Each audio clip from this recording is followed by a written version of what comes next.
with the projected delivery of the indigenous aircraft carrier, IAC, by the Cochin Shipyard where the IAC is being fitted out, scheduled for 2023, the Indian Navy could be eyeing the fifth-generation aircraft for it.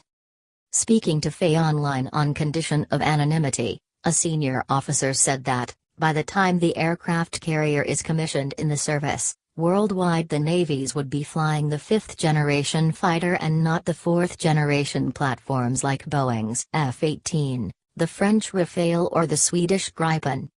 For vendors including the Dassault Aviation of France Rafale, US-based Boeing companies F-18 Super Hornet, Swedish SAAB's Gripen and MiG-29K of Russia, all responded to the RFI that was sent last year for the 57 aircraft for the Navy. The Indian Navy is already having operational issues due to defects in engines, airframe and fly-by-wire system with the Russian MiG-29K.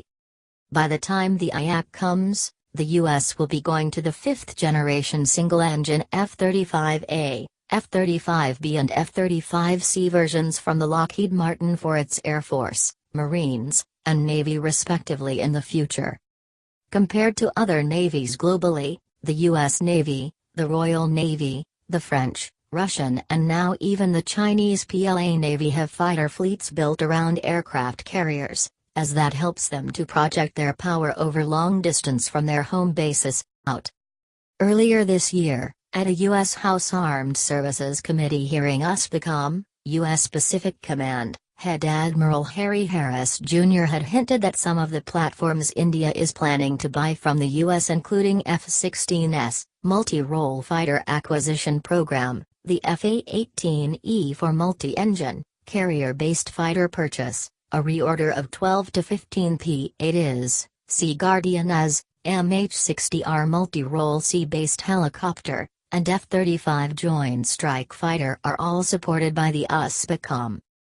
As reported by FA earlier, the delay in the delivery of the IAC by December 2018 has pushed back the IAC-2 plan. The IAC-2 is not part of the 2017-19 annual acquisition plans of the Indian Navy. The first indigenous aircraft for the Indian Navy is delayed by 8 years and this leaves the Navy with one operational aircraft carrier INS Vikramaditya, the 45,000-ton carrier bought from Russia, which is just returned from short refit. According to the Lockheed Martin's website, the different variants of the F-35 have similar performance characteristics, and are mainly distinguished by their different basing requirements. Thus, the F-35B and F-35C variants have unique ways to take off and land.